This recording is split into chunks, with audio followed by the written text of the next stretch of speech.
Imagine paying a brilliant software engineer like $500,000 a year. Okay. Pretty standard for top-tier tech. Great.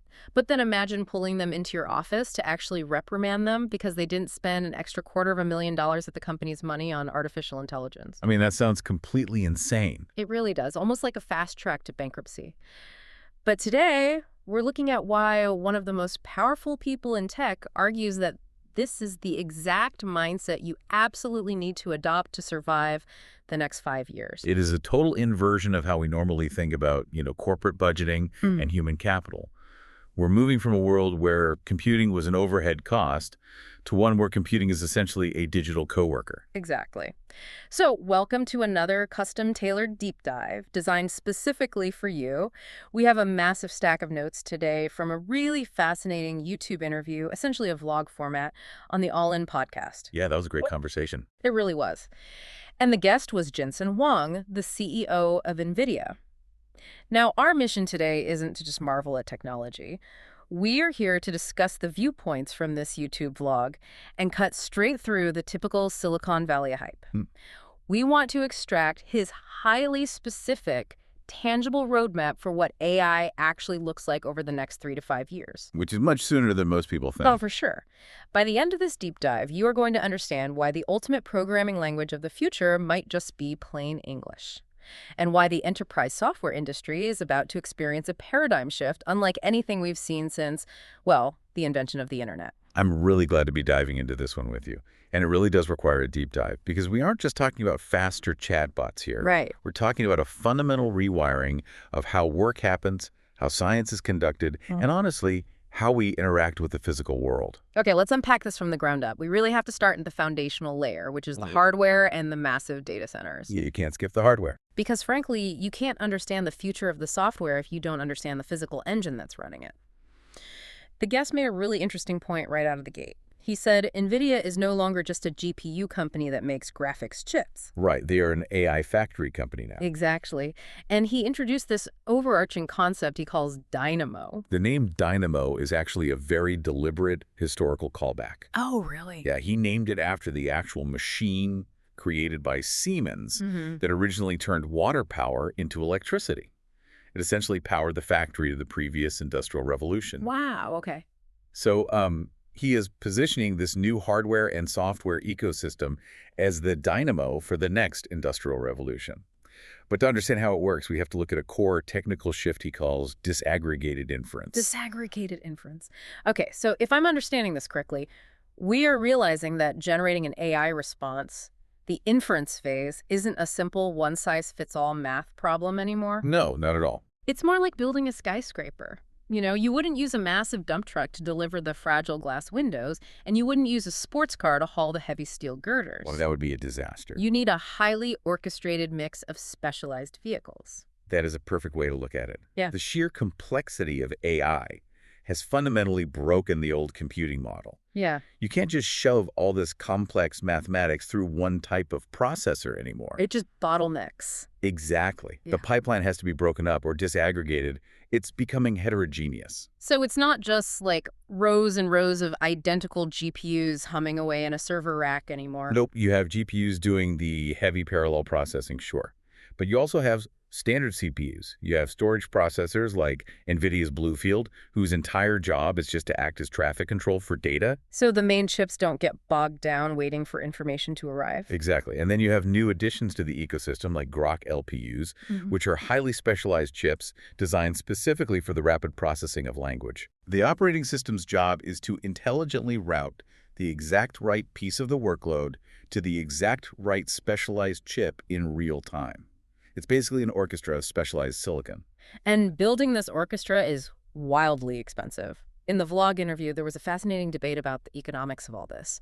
The chatter in the industry is that these new state-of-the-art AI inference factories might cost $40 or $50 billion to build. Yeah, it's a staggering amount of money. While competitors are offering alternatives for maybe 25 or 30 billion, and the guest aggressively argued that the $50 billion factory is actually the better deal. He's very adamant about that. From a traditional business standpoint, how does spending $20 billion more make any economic sense? Well, it comes down to a crucial distinction. You cannot equate the upfront capital expenditure of the factory with the ultimate cost of the product it produces. Okay. And the product here is tokens, right? Yes, tokens, the fundamental units of AI output. He argues that because the $50 billion infrastructure is so highly optimized with that intelligent data routing, advanced liquid cooling, and specialized networking, it offers 10 times the throughput. 10 times? That's a massive jump. Exactly. When you factor in the massive fixed costs of the land, the power grid, the cooling systems, and the data storage, that exponential leap in throughput means the 50 billion factory ultimately generates the absolute lowest cost per token. So even if a competitor's chip were totally free, if their overall factory can't match that networking throughput, it's still too expensive to run. That's the argument, yeah. That brings me to this wild analogy he used that I mentioned at the start. He brought up LeBron James. Oh, yeah, the LeBron analogy was great. LeBron famously spends around $1 million a year just maintaining his physical body, cryotherapy, personal chefs, specialized trainers. Just to stay at absolute peak performance at age 1. Right. And the guest connected this to the modern knowledge worker. He posed a thought experiment. If you are paying a brilliant software engineer $500,000 a year, and at the end of the year you find out they only spend $5,000 on AI compute tokens, you should be alarmed. You'd be furious, actually. He expects them to consume at least $250,000 worth of compute. But I have to push back here. LeBron makes tens of millions of dollars a year, so $1 million on body maintenance is a drop in the bucket. Can a mid-sized company really afford to spend $250,000 on AI juice for every single senior engineer? What's fascinating here is that it sounds staggering until you realize the paradigm shift we are currently in. We are moving from a period of pre-scaling, where all the massive investments went into just training the initial models. Exactly. We're moving from that to what he calls the inference explosion. Historically, computing was about paying for information. You do a Google search, you get a link. You ask a chatbot a question, you get a recipe. Right, it just gives you the instructions. But now we are shifting to paying for work. It's the difference between buying a cookbook to learn how to bake versus paying a master chef to bake the cake, frost it, and clean your kitchen afterward. Precisely. Mm-hmm. If that $250,000 in compute allows your expensive engineer to autonomously do the work of 10 engineers, it is the greatest bargain in corporate history. You are effectively giving your all-star employees superhuman abilities. Yeah, you're buying them leverage. And that leads us perfectly into exactly how that heavy lifting gets done. Because it's not just a human typing prompts really fast into a chat window anymore. The conversation shifted heavily to this idea of agents. Right, agentic AI. The guest outlined 3 major inflection points we've recently hit. First, there was generative AI, the ChatGPT moment that woke everybody up. Then came reasoning AI models like OpenAI's O1 and O3. Which is a huge leap in itself. Yeah. And for you listening, reasoning models are the ones that actually pause, use a chain of thought to verify their own logic, and kind of ground their answers before responding. And now we are entering the third wave, which is agentic AI. This is where the leap from providing information to actually executing work happens. The guests specifically highlighted the cultural and technical impact of something called OpenClaw. Which are open source agents, right? Yes. And he views this as nothing short of reinventing computing altogether. Okay, let's make this concrete. Instead of just saying an agent is smart, let's walk through the mechanics of what makes an agent fundamentally different from just a really good chatbot. Well, an agent possesses the 4 fundamental elements of a true computer. First, it has memory. Okay. This means it has a short-term scratch pad to remember the current task, and long-term storage to remember your preferences from last week. So it doesn't just forget who you are every time you close the window. Exactly. Second, it can use tools. It doesn't just generate text. It can reach out and operate other software through APIs, which are essentially the hidden backstage control panels of other apps. Got it. What's the third? Third, it manages resources and scheduling. It can set a cron job, which is basically a scheduled alarm clock. So it can tell itself to check a website every 5 minutes, right, or it can spawn off a sub-agent to handle a specific research task. Oh, wow. So it's delegating to itself. Yes. And fourth, it has input-output systems. You can connect to WhatsApp, send an email, or update a spreadsheet directly. So if I tell an agent, research our top 3 competitors and build a presentation, it uses its memory to remember what my company does. Right. It uses an API tool to search the web. It realizes reading 100 articles will take too long, so it schedules 3 sub-agents to read them simultaneously. Yeah. Then it uses an input-output system to format a PowerPoint and email it to my boss. It literally operates autonomously. Exactly. When you put all that together, you have a personal artificial intelligence computer. And the speed of this is what's truly terrifying or exhilarating, depending on how you look at it. Listen to this internal use case the guests shared from NVIDIA. Oh, the auto research story. This was wild. It was crazy. They used an agentic system called Auto Research. They fed it a massive chunk of raw data on a Friday night. In 30 minutes, running locally on a standard desktop computer, this agent produced something that would normally take a human 7 years of grueling work. 7 years. The guest said it would have been a celebrated PhD thesis published in the prestigious journal Science. 30 minutes. He also mentioned CEOs replacing their entire enterprise software stacks over a single weekend. Yeah, the speed of implementation is just unprecedented. Here's where it gets really interesting. I want you, listening right now, to imagine your current workflow. If we have agents out there banging on vectored databases, which are databases that store information as mathematical concepts so AI can understand relationships, and if they are writing SQL code and executing edits directly in Photoshop, does this destroy the traditional enterprise software industry? It's a valid question. I mean, if the AI is doing everything, why do we need Salesforce or Adobe? It's totally intuitive to think that, but the guest strongly argues the exact opposite. He believes agents will actually supercharge the enterprise software industry. Really? Right now, tools like Salesforce, Autodesk, or Excel are severely limited by what he calls butts and seats. You can only sell as many licenses as there are humans trained to manually click through the menus of that software. Oh, I see. But in the near future, you might have one human orchestrating 100 AI agents.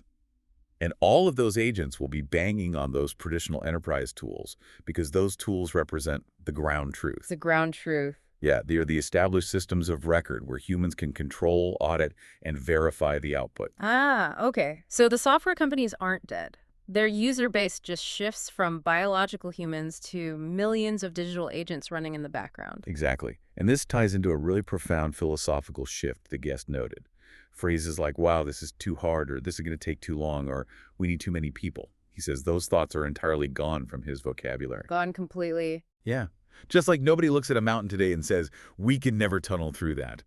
The heavy lifting of intelligence is solved. We are now limited purely by human creativity and our ability to clearly direct these agentic systems. And these systems are absolutely not staying trapped inside our laptops. This brings us to the physical world, which might be the most mind-bending part of the YouTube interview. Definitely the most sci-fi part. We are talking about digital biology and physical robotics. Let's start with biology.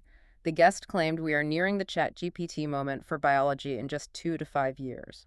What does that actually mean for the listener? Well, predicting biology is ultimately just a data problem, albeit a massively complex one. We already use AI to understand chemical compounds. Sure. The next frontier is representing and predicting the dynamics of genes, proteins, and entire cells. When you can model a protein perfectly inside a computer, drug discovery goes from a decade-long physical trial and error process involving actual test tubes to literally an overnight computation. It's turning biology from an experimental science into a predictable engineering discipline. That's huge. But he didn't stop at biology. He outlined a $50 trillion industry opening up in physical AI and robotics. Yes, the robotic stuff was fascinating. And he broke down the infrastructure needed for this into 3 computers. Right. Building a robot that can navigate the messy real world requires 3 distinct computing phases.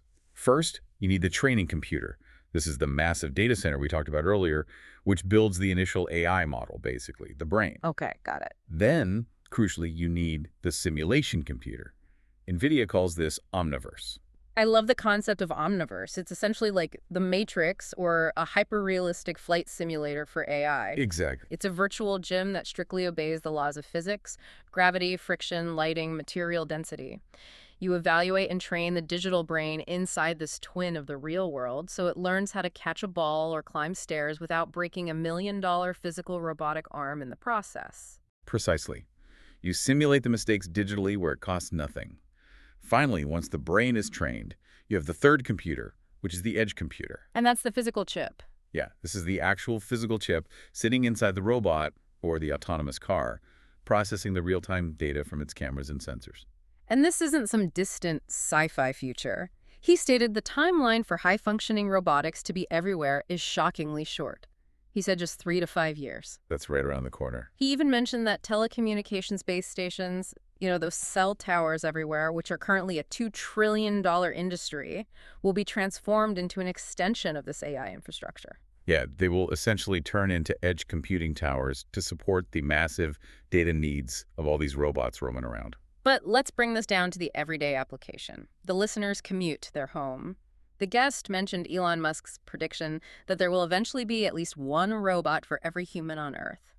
Does he really see a world where I can just deploy a robot to walk my dog while I'm on a business trip? If we connect this to the bigger picture, he absolutely does, and he sees it as a massive unlock for global prosperity. We currently have crippling labor shortages globally. Physical AI solves that. But wait, if physical AI solves the labor shortage, what does that mean for economic mobility? If robots are doing the physical jobs, doesn't that lock people out of the economy? The guest frames it as an equalizer, actually. If distance and manual labor stop being constraints, a single person can run an entire physical business from their living room. Oh, wow. Your robot could be manufacturing physical wooden furniture for an Etsy store while you sleep.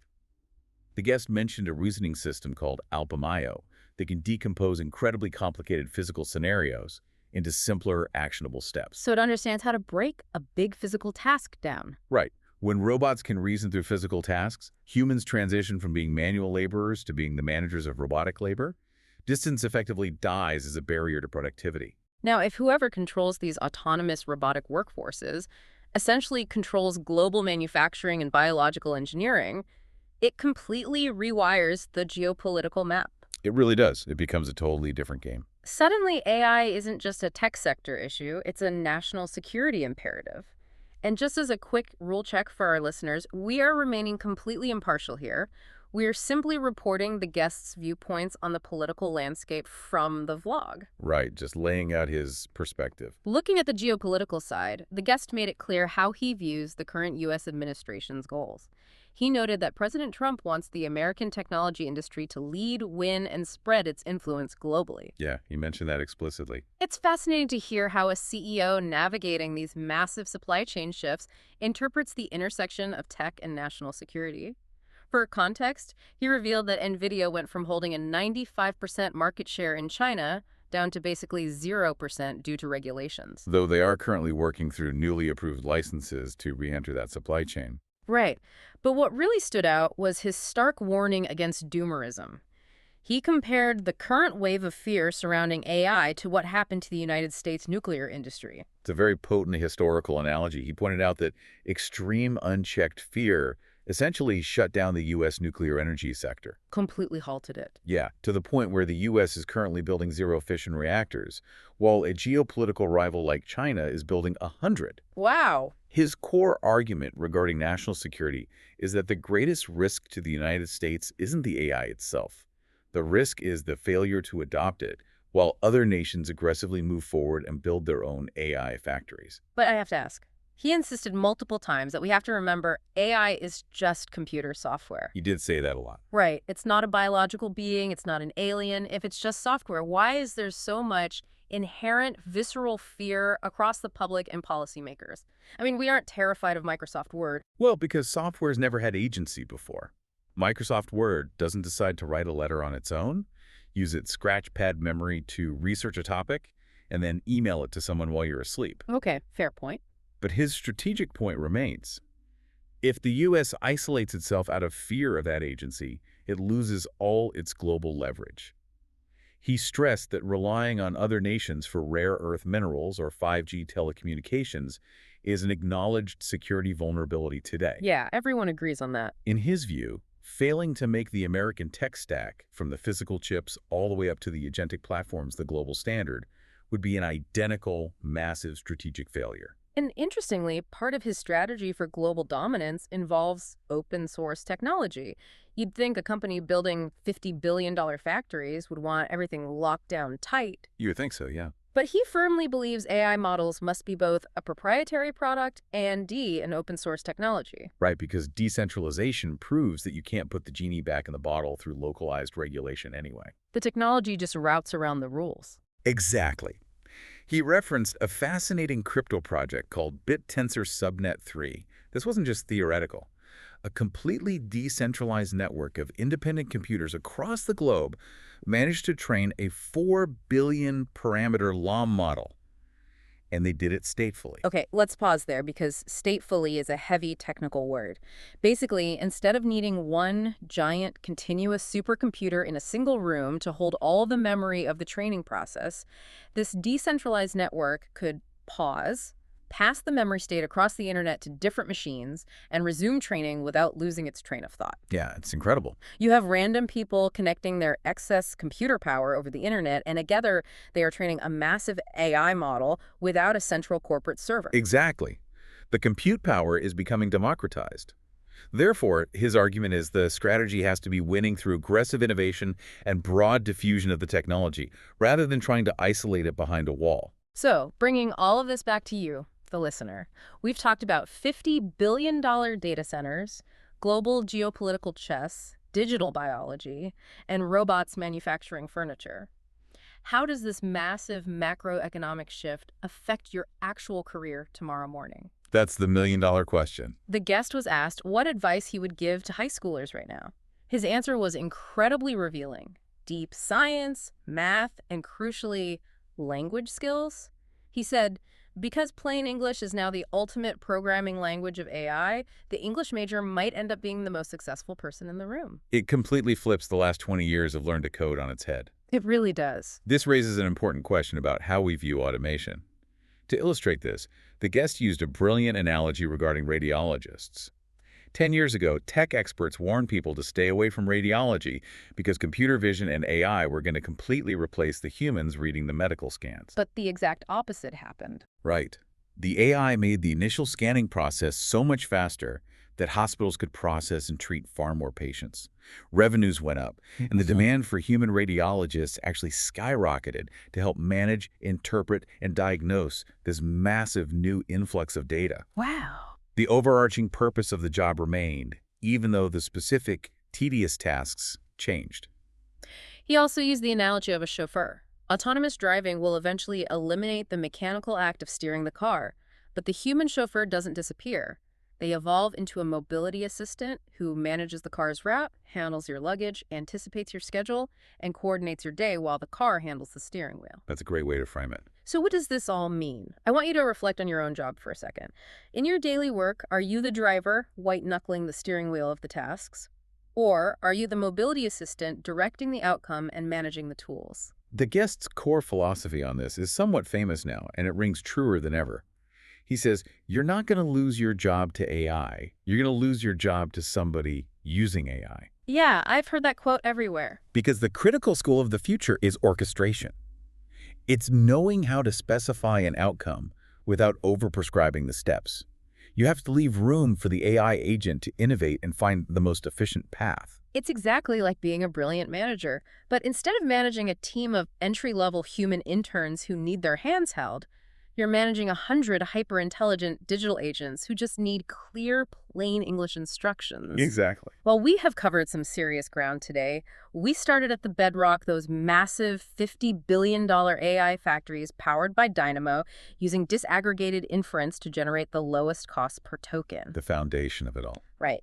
Then we explored how that incredible compute power is transforming into agentic software. Digital coworkers capable of doing PhD-level research or overhauling an enterprise software stack while you sleep. Which still blows my mind. We looked at how those digital brains are about to inhabit physical robots trained inside the Omniverse, opening up a $50 trillion industry that bridges the digital and physical worlds. And finally, we saw how this technological tsunami doesn't erase human purpose, but elevates it from manual execution to creative orchestration. It's a lot to take in, but it's an exciting future. You are living through an industrial revolution where the gears are made of mathematics and silicon. And as the guest said in this interview, the old excuses of it's too big, it's too hard, or it takes too long are officially gone. Your only limit now is your creativity. And that leaves us with a final thought to consider as you go about your day. If human language is now the ultimate programming language, and AI agents can execute our most complex technical ideas in a matter of minutes, then the most valuable currency in the future economy won't be your hard technical skills. It will be your taste, your judgment, and the quality of the questions you're brave enough to ask. So what question are you going to ask your AI tomorrow? I love that. Taste and judgment as the new currency.